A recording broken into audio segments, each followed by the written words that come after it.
Number one, we have a meteor which explodes at an altitude of 20 kilometers over Dunedin. It sends out a flash of light and a blast of noise. How long does the flash of light take to reach you if you are immediately below the explosion? So we want to find out the time,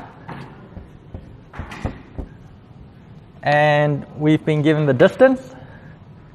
All right, so the distance is equal to, so we're talking about light here. The distance is 20 times 10 to the 3 meters. So remember that has to be in meters, not kilometers. And since it's light, we know what the velocity is going to be. So we can use our mechanics equation. Distance is equal to velocity multiplied by time. So we need the velocity of light. So when we talk about the velocity of light in vacuum or air, we give it the symbol c because it's a constant. So it's always going to be 3 times 10 to the 8 meters per second. So this is our velocity of air, velocity of light.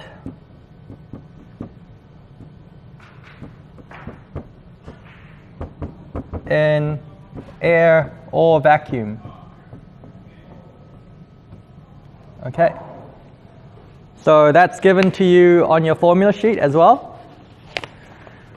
Now what we need is, so time is equal to distance over the velocity, and so that's a distance of 20 times 10 to the 3 over our velocity, which is 3 times 10 to the 8. And that will give you 6.7 times 10 to the negative 5 seconds. Okay, so remember that's always going to be in seconds. And you want it in microseconds, so you're going to multiply that by 10 to the power of 6, or you could divide it by 10 to the negative 6. Yeah, so you're going to divide it by that prefix, which is 10 to the negative 6, and that will give you 67 microseconds. All right. So these do come up relatively often, and everything I go through today are questions that come up repeatedly.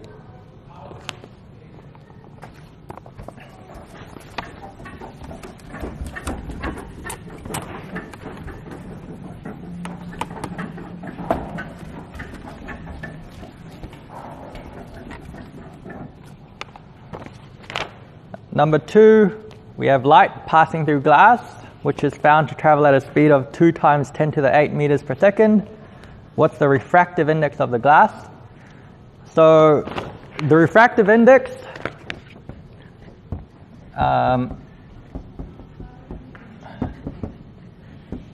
is given the symbol n,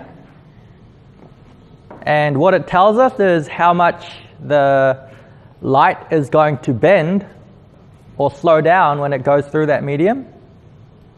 Okay, so the higher that the refractive index is, the more that the light is going to bend, and the more that it's going to slow down. So n is equal to c, which is the speed of light in air or vacuum, divided by the velocity of the light in that medium. Okay, so here we want to calculate n. So c is just 3 times 10 to the 8. And your velocity in the glass is 2 times 10 to the 8. So that's going to be 1.5.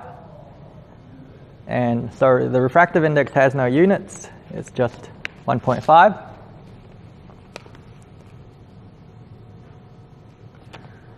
Sweet, so that's pretty easy. Now, we have, so if you look at your equation for the velocity of light, or the velocity of any wave, you have velocity is equal to frequency times the wavelength. So the frequency of light always stays the same. It doesn't change when it goes through different medium. But what changes is the wavelength in proportion to the velocity. So when light travels through different medium as it slows down, the wavelength is also going to decrease. So what that means is that we can also use the wavelengths to determine what our refractive index is. So we can do n is equal to, I'll just write it new.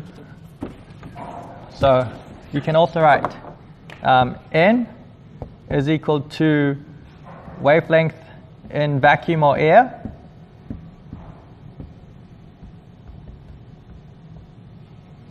divided by the wavelength in the medium, so in this medium here. So in this case, the wavelength in air is 633 nanometers. Now normally you'd like to turn that into meters by putting times 10 to the negative 9 in front of it, but since we want the answer in nanometers as well. You don't have to do that, so we'll just leave it at 633 divided by, here we're looking for the wavelength in liquid glycerin. So we have to rearrange this equation for the wavelength for this one here. So that's what we have to rearrange for, because that's what we're after. So the wavelength in glycerin is equal to the wavelength in air divided by the refractive index, and they've given us the refractive index. So wavelength in glycerin is equal to wavelength in air, which is 633 divided by 1.473, and that will be 429.7 nanometers, or 430. So just remember that you can also use the wavelengths to calculate the refractive index.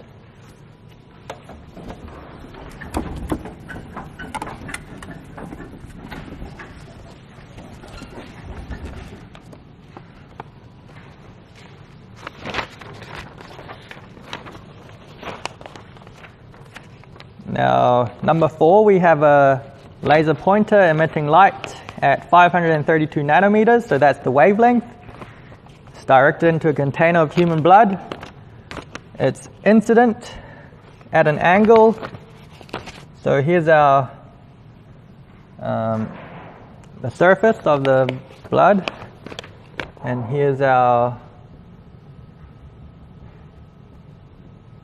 so this is our normal. So this is the perpendicular to the surface. It's the normal line.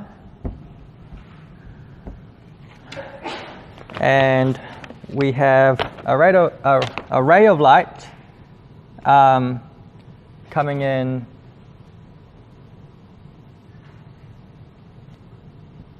so that's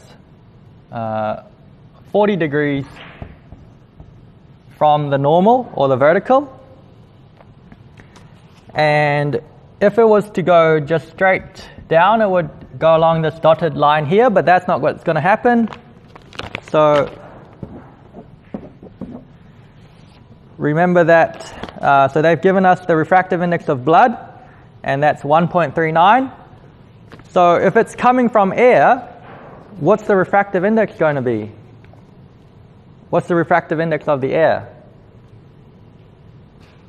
It's going to be 1. Okay, so remember that the refractive index is going to tell us how much light's going to slow down, and if it's traveling in air, it's not going to slow down at all. So N1, which is the refractive index of where you're coming from, is equal to 1. Okay, so always remember that. If they don't give you the refractive index of air, it's just 1. So air or vacuum is going to be 1. and I say N1 is where it's coming from. And also, so that means that this angle here, the incident angle, is going to be theta 1 or angle 1. Okay. And so what's going to happen when it hits this, when the ray of light enters the water, is that it's going to slow down and it's going to bend. And the way to remember whether it's going to bend down or up is to imagine that you have a car here. So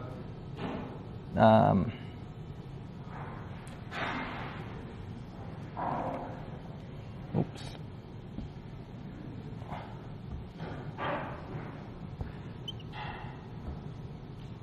So you have a car here, and it's going in this direction here. Now, remember that it's going to go faster. So it's going to go faster in the air.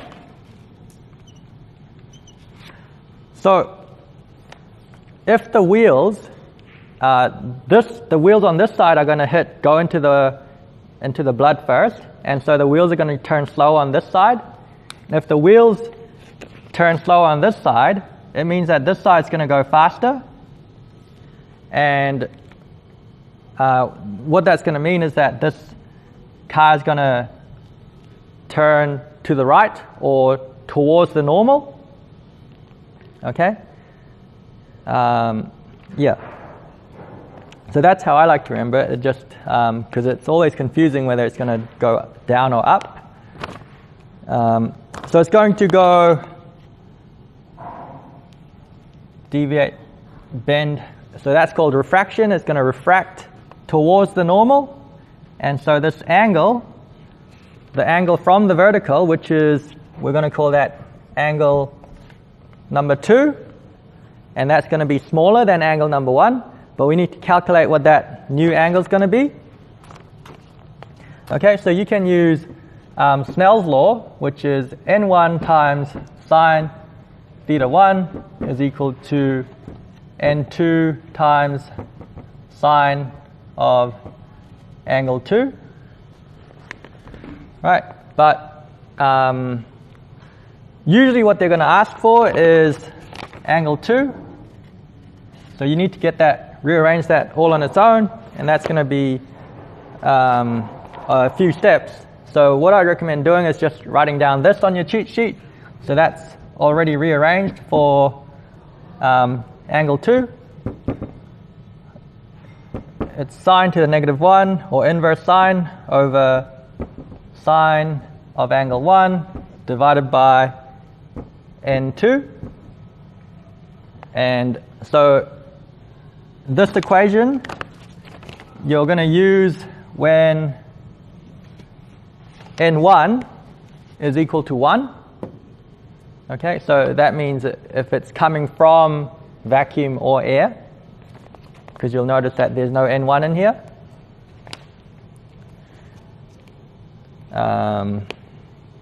Yeah. So we'll just put our numbers in. Sine to the negative 1 over times sine of angle 1, which is 40. And N2, which is 1.39. So I forgot to write that down here. So N2 is equal to 1.39. So that's the refractive index of the blood. And if you put that in your calculator, you get 27.5 degrees. And I think I've mentioned this before, but for Physics 191, you're always going to have your calculator in degrees, not radians. So you'll never have to change your calculator. So don't worry about that. Just put in degrees and forget about it.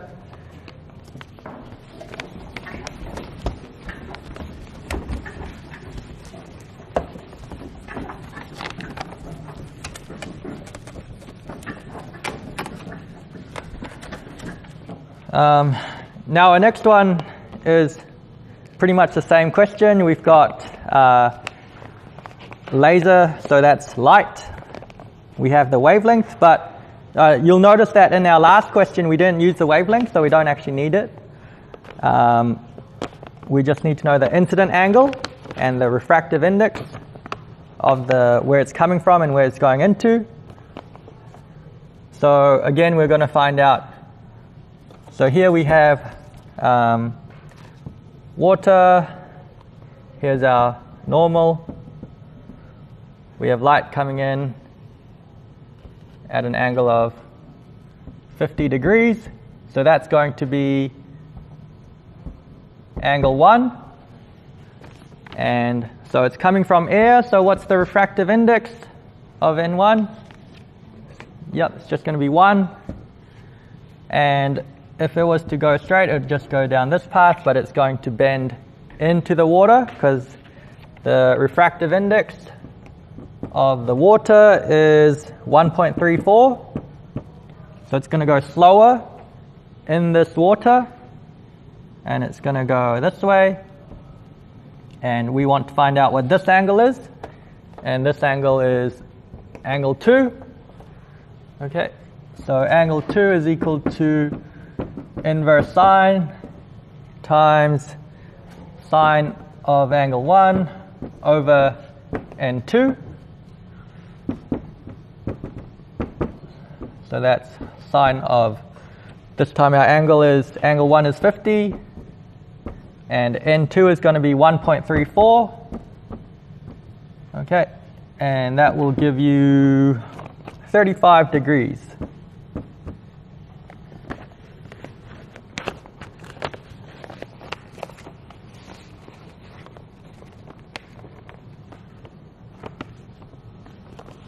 Okay.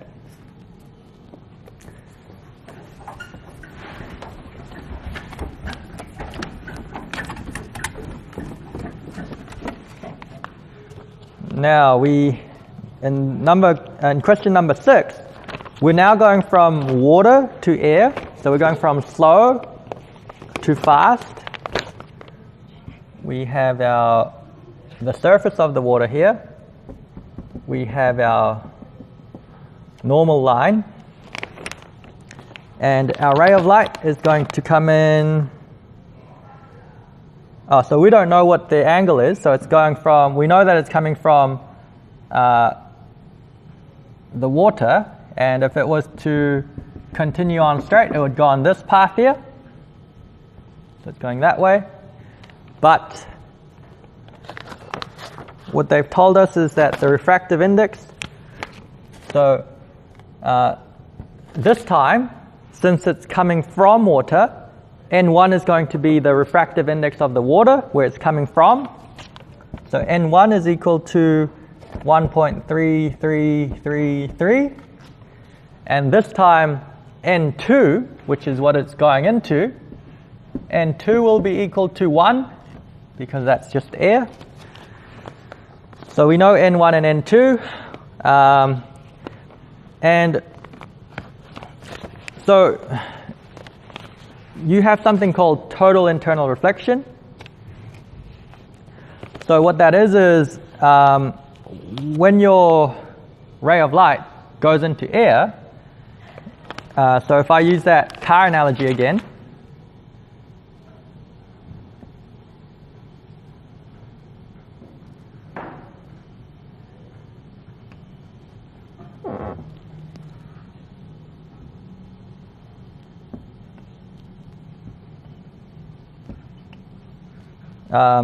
so the car, as soon as these wheels come out of the water, they're going to start to go faster, right? And if this side goes faster, that's going to cause the car to go this way. And so it's going to refract away from the normal. All right? And you can have a situation where it bends so much that it actually keeps going along this line here. And what that means is that it's never going to leave the water. And it's never going to escape the medium that it's trying to get out of. So that's what we call total internal reflection. So total means all the light and internally reflected. All right, so we want to find out what this angle is, what the smallest angle of incidence is, in order for total internal reflection to occur, and we call this the critical angle. Okay, so the critical angle is the angle at which, the smallest angle at which total internal reflection is going to occur. So critical angle, the equation is inverse sine n2 over n1. All right.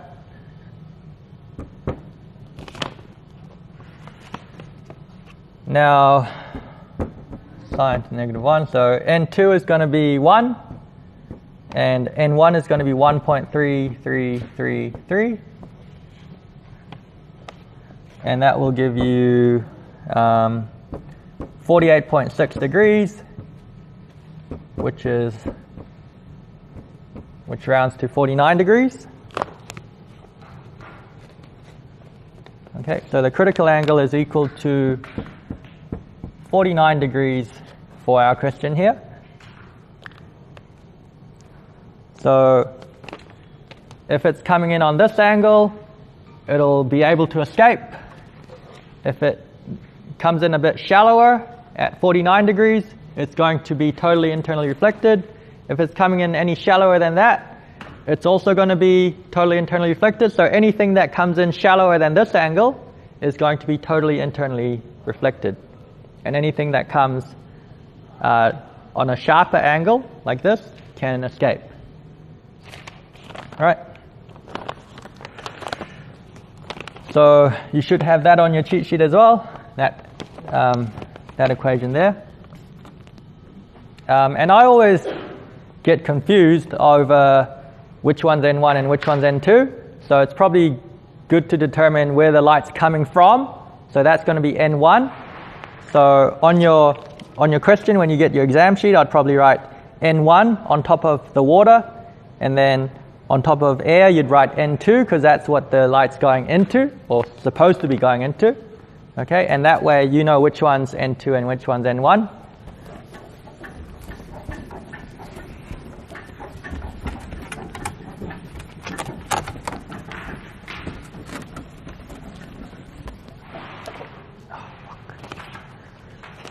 Okay, so now number 7, we have a ray diagram, and so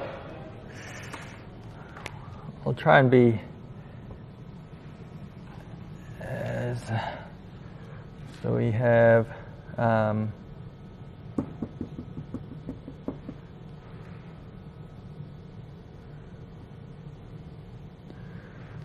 our convex lens here.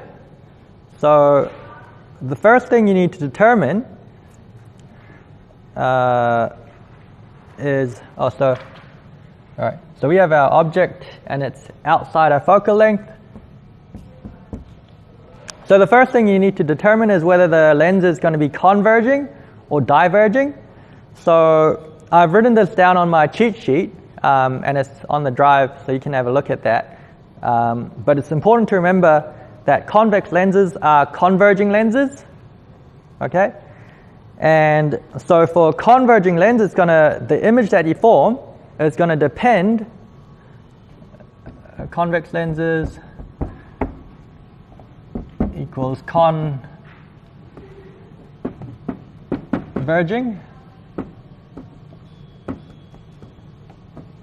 And the image that you form is going to depend on whether the object is located inside the focal length, so inside here, or whether the object is located outside of the focal length.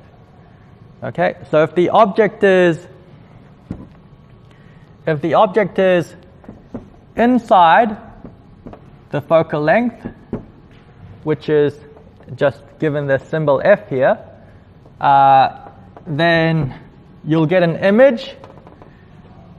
So the image will be virtual,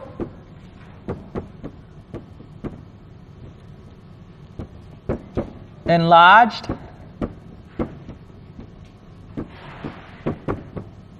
and upright.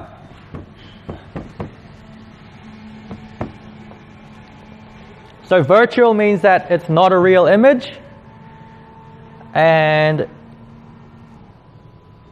it's going to be enlarged, so the image is going to be larger than the actual object, and the image will also be upright.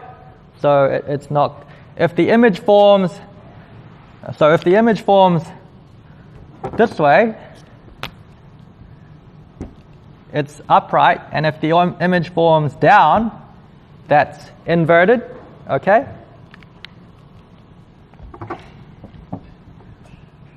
Now, for converging lens, if the image is outside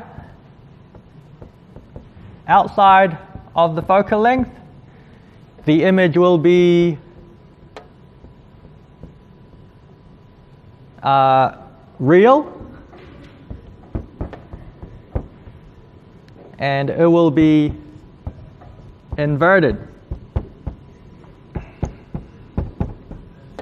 Okay, so that's just what you need to remember.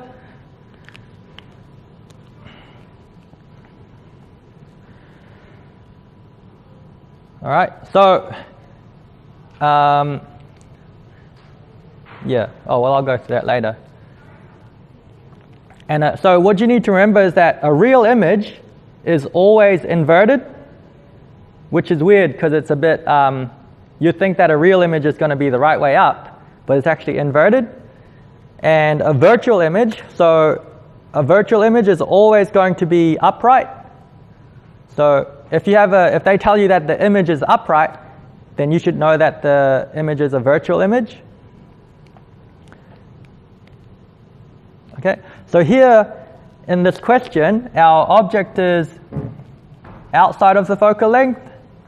So that means that our image is going to be real and inverted.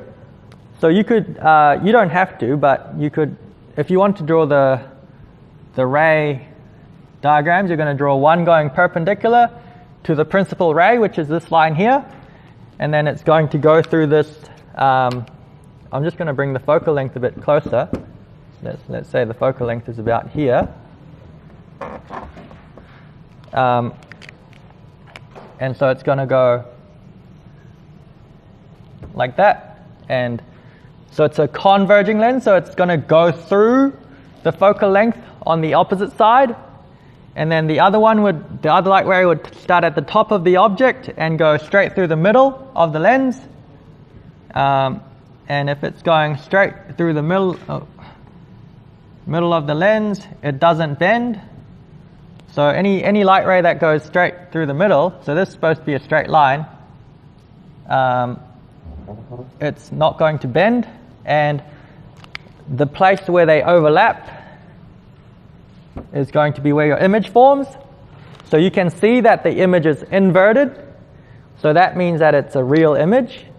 Okay, and a real image is also going to form on the other side of the lens as the object. So the object was on this side, the image is on the opposite side. And so what that means is that if it was a virtual image would form on the same side as the object, and it would be upright. Okay, so it's a lot to remember, but once you get those rules down, it's quite simple. Okay. Now let's try the next question. So number 8. Now we have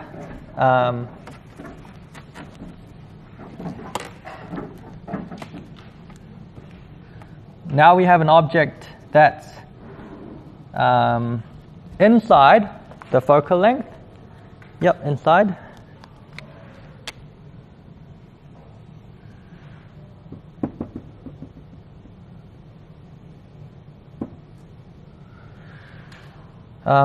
So here's our focal length, and our object is here. Okay, so again, we're going to draw our light ray that's going. So if it's inside the focal length, our image, we know that it's going to be virtual, enlarged, and upright. So this is what a magnifying glass is. So because you're producing an enlarged and upright image, we commonly use convex lenses as magnifying glasses. So I'm sure you've all played around with a magnifying glass. That's a convex lens. And they do, in some of the exam questions, they'll talk about magnifying glasses. And if they say a magnifying glass, you know that it's going to be a convex lens. But we'll go through an example of that later on. So there's a light ray going parallel. And this time it's, it is a convex lens. So it's converging. So it's going to go through this focal length here. And then your other one's going to go through the middle. Like that.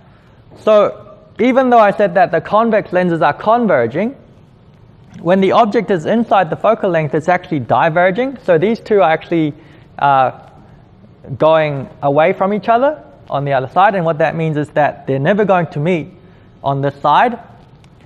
And so what you need to do is you need to extend the light rays back. And so they're going to meet at this point here. And so what you can tell is that it's an upright image. So if it's an upright image, it's virtual. And since it's virtual, it's on the same side as the object. And also it's very big, it's enlarged. So that fits all our criteria, right? We said it was going to be virtual, enlarged, and upright. Okay, so that's your rule. Now, next page we have a concave lens.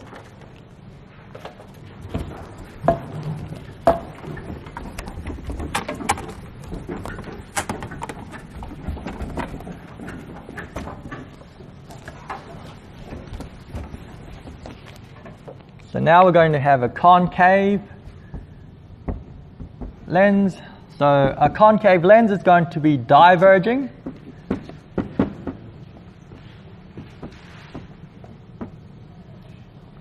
And so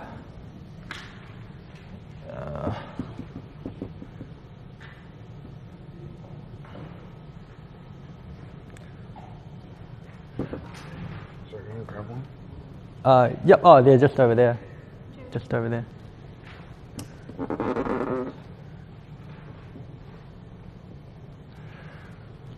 Okay, so what's our focus?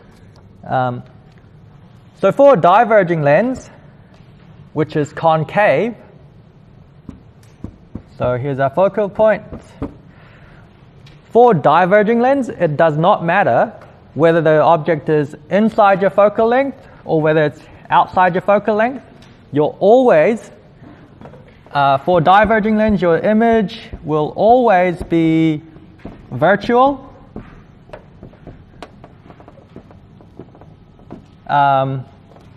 Reduced, so it's going to be smaller. It's going to be smaller than your object, and it's also going to be upright.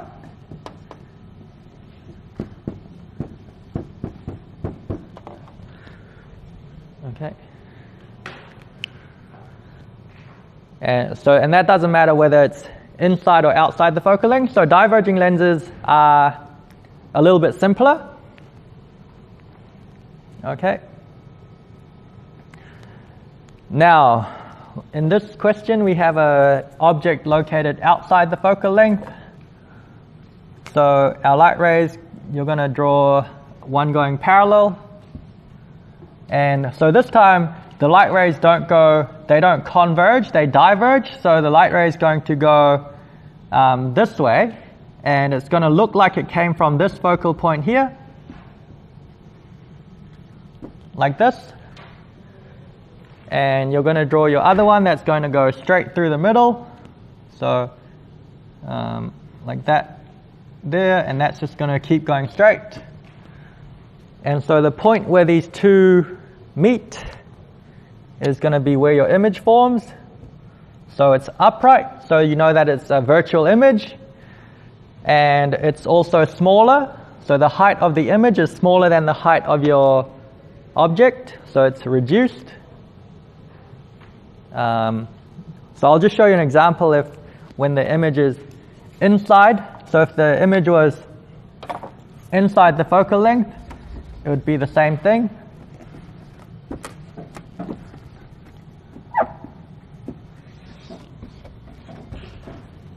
So let's say we had an object inside the focal length, then one would go here, and it's going to look like it came from the focal length, like that.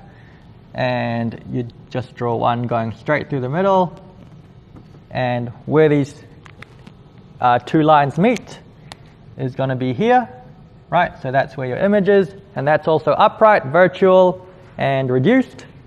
So you can see that it doesn't matter whether it's inside or outside the focal length, you'll always get the same image, or the same type of image.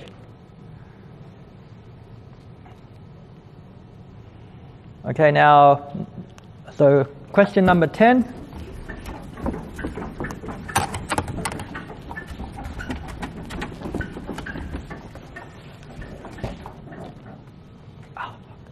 Keep getting electric shocks.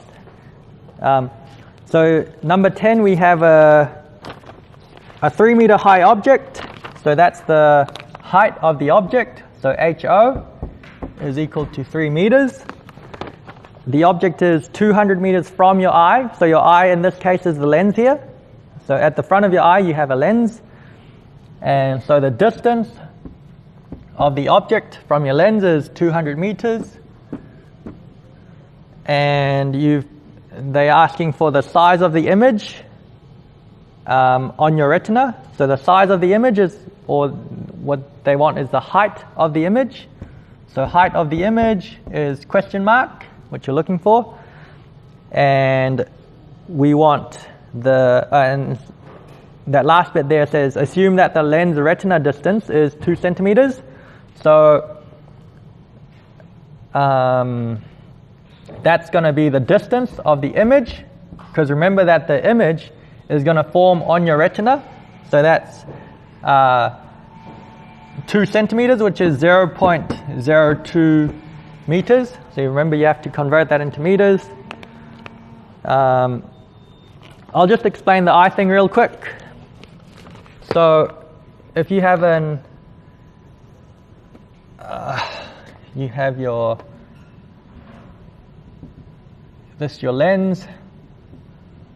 So that's at the front of your eye, and then this is going to be your eyeball, right? So that's your eyeball, and you have the lens at the front of your eye, and the retina. The retina is going to sit at the back of your eye. So this is your retina, and so when the image comes in, it needs to focus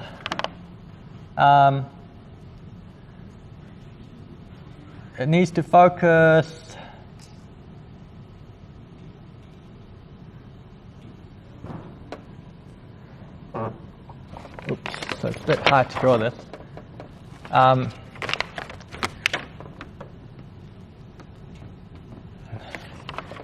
The images need to, oops, I'm trying to draw a straight line here, but it's pretty hard. So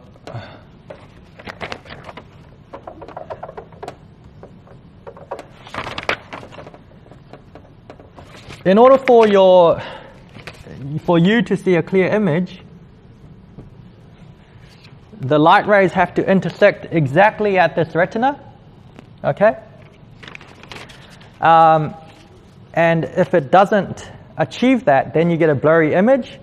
So the way that our eyes change how much the light bends is by you can make the lens smaller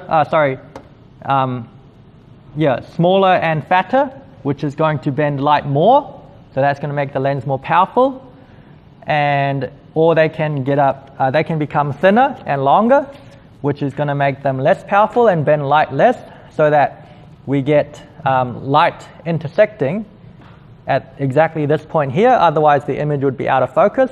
Okay, so in this question here, we're told that the distance between the retina where the image is forming and the lens, so that's 2 centimeters. Okay, so that's DI here. All right.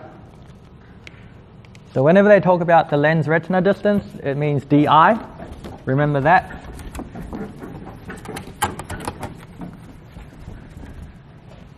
Okay, so you have these 4 variables, and the way they're related is going to be HI over HO is equal to negative of DI over DO. Okay, so here we want HI on its own, so we're going to multiply both sides by HO. So you could either write it like this, or I prefer to just put it up on the top here. So that's exactly the same thing.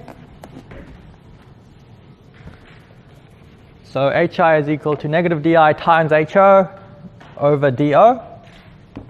So negative of DI is 0.02 times HO, which is 3, divided by DO, which was 200.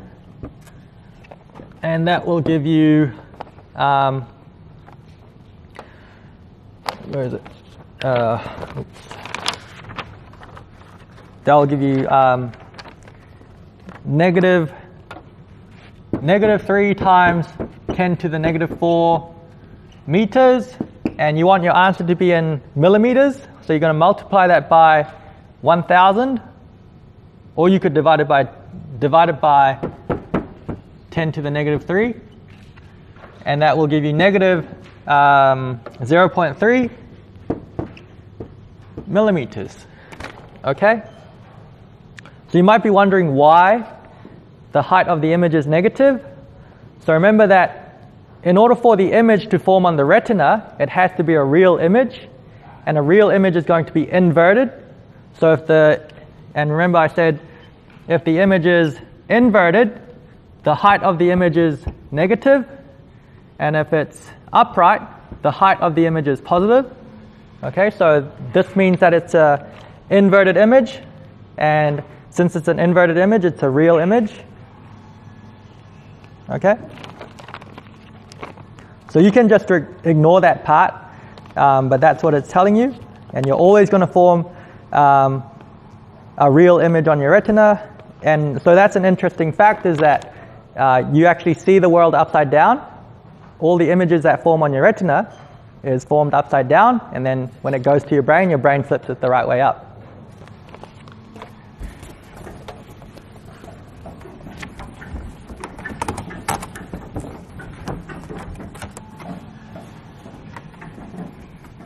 So our next question is pretty similar. We have a 1.65 meter tall person. So what would that be? That's going to be height of the object, right? So the height of the object is 1.65 meters. And the image formed on the retina is 2 millimeters high and inverted, right? So that's the height of the image, HI. 2 millimeters is 0.002. And remember, it's inverted, so it's going to be negative 0.002 meters. And the distance of the object is what we want to find out. So how far away is it? Is the person? And again, they're telling us the lens to retina distance, so that's your DI is equal to 2 centimeters. or 0.02 meters. Okay, so again, we're going to use that equation. HI over HO is equal to negative of DI over DO. And so this time we're after DO.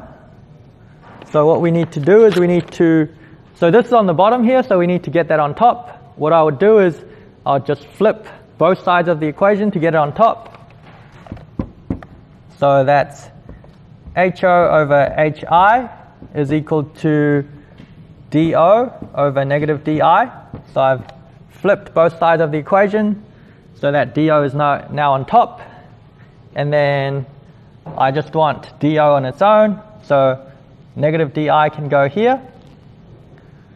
Right, so multiply both sides by negative DI.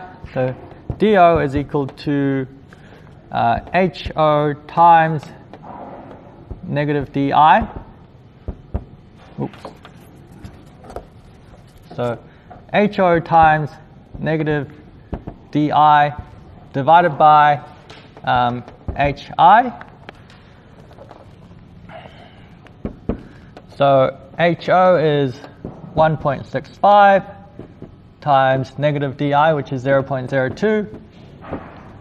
And that's divided by HI. So HI was negative 0.002.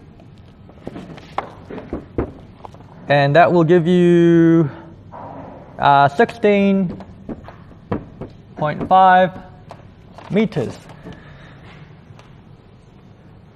All right.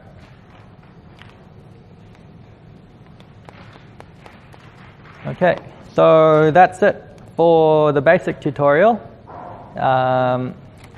We will start the advanced one in 15 minutes. So at 8:35 we'll start again.